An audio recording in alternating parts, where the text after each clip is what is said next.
Psicosis. La boda. Hola Dari, tú sabes muy bien quién soy. Ya hemos platicado y es un placer volver a reencontrarme contigo. Hace tiempo que no sabía de ti. Esta historia te la he contado tantas veces y me da mucha alegría poderla escribir para que me leas. Sin duda, es algo que no le deseo a nadie.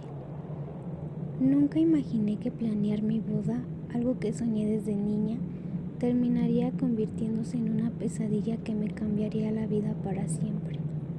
Desde el momento en que mi prometido me pidió matrimonio, me sumergí de lleno en la organización. Cada detalle lo cuidaba con amor.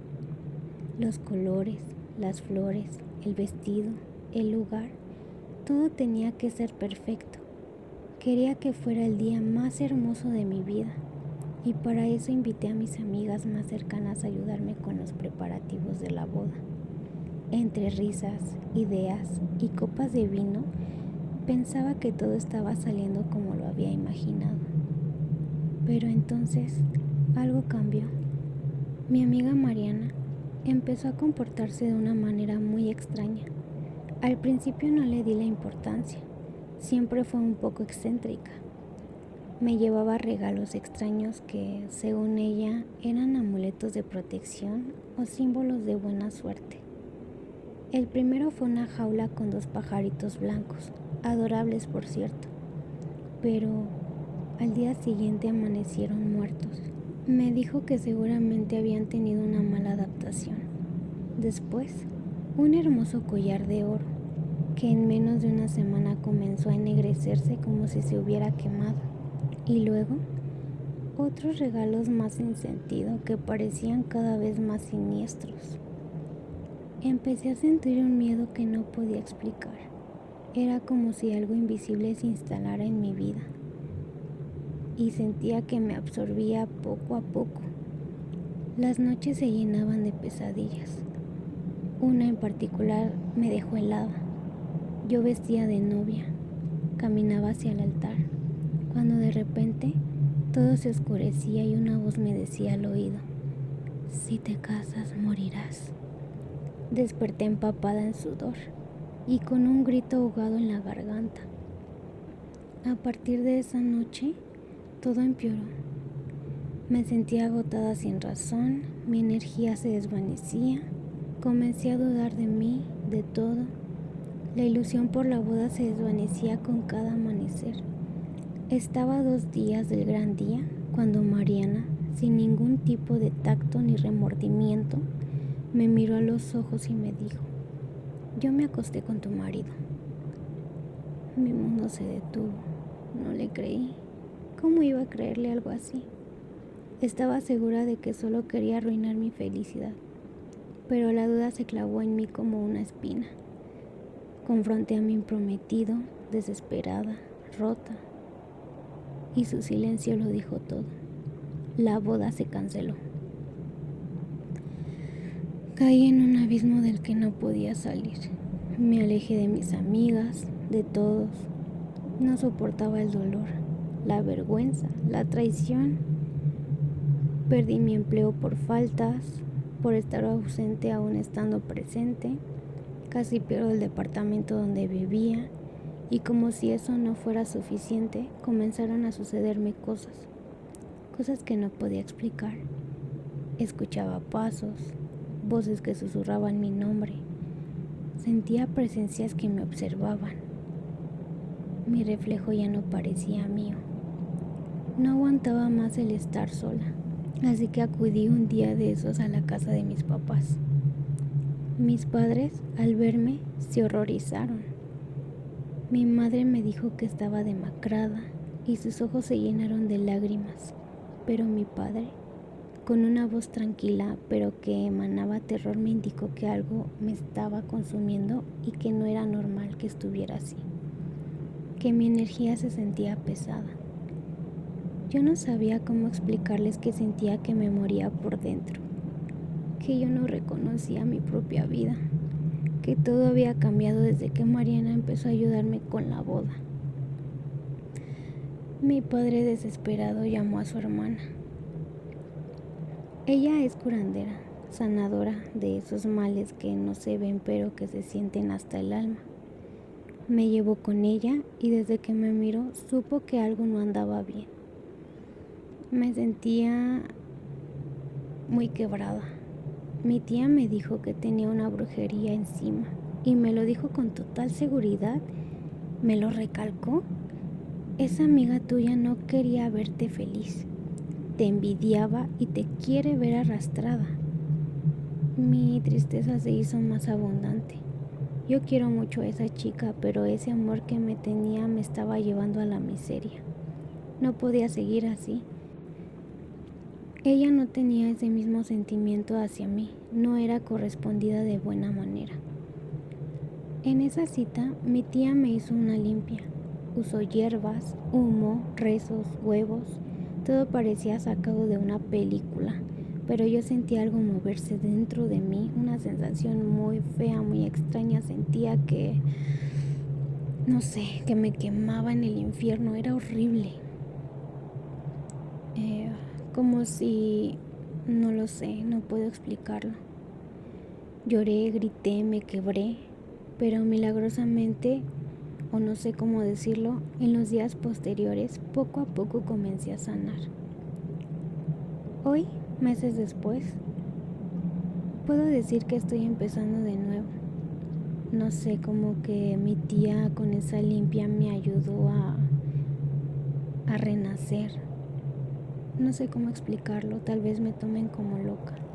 Mi economía ha mejorado, encontré un empleo nuevo, comencé a salir con personas nuevas. Esas personas me transmiten buena energía, me siento viva otra vez. Sigo teniendo miedos a veces, pero yo no dejo que me controlen. Aprendí a cuidar mi alma y mi paz. Mariana desapareció de mi vida por completo y no deseo volver a verla. He vuelto a reír, a soñar. Estoy reconstruyéndome desde lo más profundo porque ahora entiendo que no todas las personas que se acercan con una sonrisa lo hacen con buenas intenciones. Pero también sé que, aunque me hayan querido ver arrastrada, yo elegí levantarme. Muchas gracias, Dari, por leerme. Los ojos de Nancy. Hola, Dari. Gracias por leer mi correo. Espero puedas leerme y pueda salir en tu canal. Esta es mi historia, algo muy personal que solo pocos saben. Desde que tengo memoria, me han fascinado las muñecas. A mis 15 años tengo una colección enorme, cada una con su nombre, su vestido, su historia. Pero nada me había impactado tanto como Nancy. Me la trajeron los Reyes Magos ese enero, vestida con un vestido rojo de encaje tan perfecta que parecía real. Me encantó desde el primer momento. Jamás imaginé que esa muñeca sería mi peor pesadilla. La primera vez que algo raro pasó fue esa noche. Eran como las 3 de la mañana cuando me despertó una risa. No era mi voz, ni la de mis papás. Era la risa de otra niña. Me senté en la cama, el corazón latiéndome tan fuerte que casi podía escucharlo. Me levanté despacio, caminé por el cuarto tratando de entender de dónde venía ese sonido, hasta que la vi. Nancy, sentada en su estante, moviendo los ojos, me miraba. Sentí un frío en la espalda que me dejó sin aliento. Corrí de nuevo a la cama, me tapé hasta la cabeza y no pude volver a dormir. A la mañana siguiente, sin pensarlo, bajé al comedor y la tiré. No quería volver a verla jamás. Pero esa noche, al meterme en la cama, ahí estaba, sentada sobre mi almohada, sonriendo. Grité tan fuerte que mis padres vinieron corriendo. Les conté todo, entre sollozos, pero no me creyeron. Dijeron que era otra de mis historias, que ya estaba grande para esas cosas. No era la primera vez que inventaba cosas, y lo sabían. La verdad es que lo hacía para llamar su atención. Pero esto no era una historia. Nancy seguía apareciendo, cada noche, cada vez con una expresión más humana. Un día, mi mamá fue al baño a ducharse. Yo estaba en mi cuarto cuando escuché su grito. Corrí y la encontré paralizada frente a la bañera. Nancy estaba sentada ahí dentro, mojada, con una sola lágrima bajando por su mejilla. Era roja, creo que era sangre. Esa noche, por fin me creyeron. Mi papá y mi mamá hablaron entre ellos y decidieron deshacerse de la muñeca de una vez por todas. La quemaron en el patio, convencidos de que con eso terminaría todo. Pero al volver a casa, Nancy estaba ahí, en el sofá, esperándonos. Esa noche fue la peor. Un frío inhumano llenó cada rincón de la casa. Las paredes crujían, las luces parpadeaban, nadie durmió.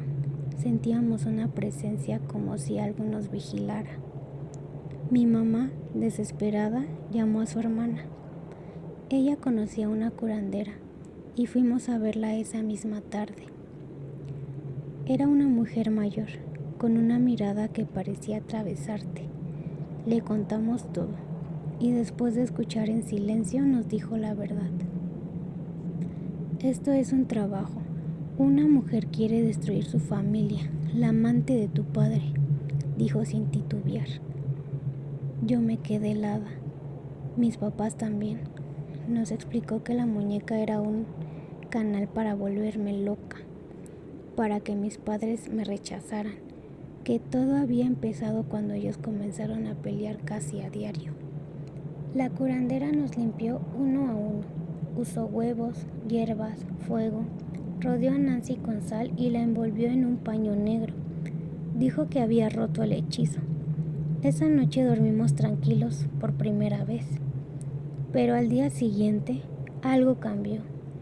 Mientras desayunábamos, escuchamos un golpe seco en el pasillo. Salimos a ver y encontramos un sobre rojo. Lo abrimos. Dentro había una nota escrita con letras de revista. No he terminado con ustedes. Mi madre entró en decepción, tristeza y enojo. Le pidió a mi padre que se marchara de la casa y se fuera con esa mujer. Mi padre nos dijo que había sido un error, pero que ya no estaba con ella porque esa mujer estaba muy loca. Y sí que estaba loca, al grado de querer separarme de mis padres. Pero para no hacer tan largo lo que viví, mis padres y yo decidimos ir a una iglesia, entregarnos a Dios, ya que nosotros no teníamos una cercanía con Él. Y con alegría puedo decir que nos ha ido muy bien. Hemos estado muy felices, tranquilos, y esa historia solo quedó como historia. Y lo cuento porque a veces las decisiones de nuestros padres pueden afectarnos a nosotros sus hijos, como a mí, que la amante de mi padre quería volverme loca. La cadena de oro. Hola Dari, antes que nada debo decirte que soy un fiel admirador de todo lo que haces. Me encanta tu música. Y gracias por hacerme parte de lo que cuentas. Yo sé que ayudará a mucha gente para que no tome nada de lo que se encuentre en la calle. Caminé debajo de muchas escaleras, pasé junto a gatos negros sin pensarlo 2 veces y rompí espejos sin temer 7 años de mala suerte. Pero lo que me pasó aquella semana cambió mi forma de ver todo para siempre. Todo comenzó un martes por la tarde. Salía del trabajo, cansado como siempre, y tomé un atajo por una calle que no solía transitar. Estaba sucia, con hojas secas y algo de basura acumulada. Fue ahí donde la vi. Una cadena de oro, gruesa, brillante, tirada justo en la orilla de la banqueta, como si alguien la hubiera dejado a propósito. Me agaché, la levanté y la observé. Era hermosa. Brillaba como si acabara de salir de una joyería. No había nadie cerca. Sin pensarlo demasiado, la metí en el bolsillo y seguí caminando. Esa noche, al llegar a casa, sentí algo extraño. Un frío profundo se coló por todas las ventanas. Aunque estaban bien cerradas, era un frío que calaba los huesos, uno que no era natural. No le di mucha importancia. Me envolví en cobijas, convencido de que solo era el clima, pero el miedo llegó más rápido que el sueño. No podía dormir, escuchaba ruidos, golpes secos, como si alguien estuviera martillando las paredes, primero al frente, luego atrás, luego justo al lado de mi cama. Me levanté varias veces, revisé la casa completa, pero no había nada. Intenté convencerme de que era mi imaginación, pero al día siguiente las cosas se pusieron peor. Esa tarde, mientras intentaba descansar, escuché unas risas. No eran risas normales, eran graves, lentas, con una malicia que me heló la sangre. Se escuchaban como si estuvieran dentro de la casa, pero no podía ubicar dónde venían exactamente. Cerré la puerta de mi habitación, pero las risas no paraban. Era como si algo se estuviera divirtiendo conmigo. No dormí nada esa noche. El tercer día fue el peor. Estaba en la sala, intentando mantenerme despierto cuando escuché la puerta principal abrirse. El rechinido fue claro, inconfundible. Me levanté de inmediato, corrí hacia la entrada, pero no había nadie, absolutamente nadie. Afuera, la calle estaba desierta. Dentro de mí, algo comenzó a romperse. Sentía que me estaba volviendo loco. Desesperado, contacté a una amiga que siempre había hablado de cosas espirituales. Le conté lo que pasaba, aunque sentía vergüenza de cómo sonaba todo. Ella no dudó. Me dijo que me acompañaría con una vidente que conocía. Yo estaba dispuesto a todo. Al otro día, fuimos a una casa común y corriente, pero al entrar, los adornos eran como de hechicería. No sabría describirlo porque no sabía nada de eso. La señora que nos recibió era una mujer mayor. Me miró a los ojos apenas entré y me dijo: «Tú tienes algo que no es tuyo». Le conté lo de la cadena y apenas lo mencioné, me hizo sacarla. La observó sin tocarla. «Esto no pertenece al mundo de los vivos. Fue un vínculo, una ofrenda». Me explicó que esa cadena pertenecía a una familia que, sin saberlo, había hecho pactos con un demonio. Le pedían cosas como trabajo, dinero, salud, creyendo que hablaban con una imagen de protección, pero no sabían que detrás de esa imagen se escondía algo mucho más oscuro. El demonio les concedía lo que pedían, pero a cambio se llevaba su paz. Les hizo la vida imposible, y esto a punto de llevarse sus almas, incluida la de sus hijos.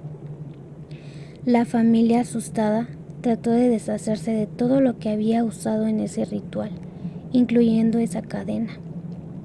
Pero cuando alguien toma lo que ha sido desechado por el mal, recibe el castigo que el mal dejó pendiente, y a veces algo aún peor. «Lo que estás viviendo es solo el principio», me advirtió. «Él te vio cuando tomaste la cadena. Para ti fue solo un hallazgo, pero para él fue una invitación». No supe qué responder. Me sentía vacío, invadido. La vidente me entregó una bolsita con hierbas y me dijo que hiciera un ritual de limpieza, que la cadena debía ser enterrada en tierra bendita y nunca más ser sacada. Pero mientras escribo esto, todavía escucho cosas, golpes, risas, y esta noche escucho que alguien me susurra mi nombre. No sé si sea suficiente, pero sé que jamás volveré a tocar algo que no me pertenece. Gracias, Dari, por hablar sobre mi historia. Recibí tu correo de que sí sería escuchado. En verdad, no toquen nada que se encuentren en la calle, por más que lo necesiten, porque no saben la razón por la cual fue desechado. Y por accidente, estarían pagando lo que otros no pagaron. Buenas noches.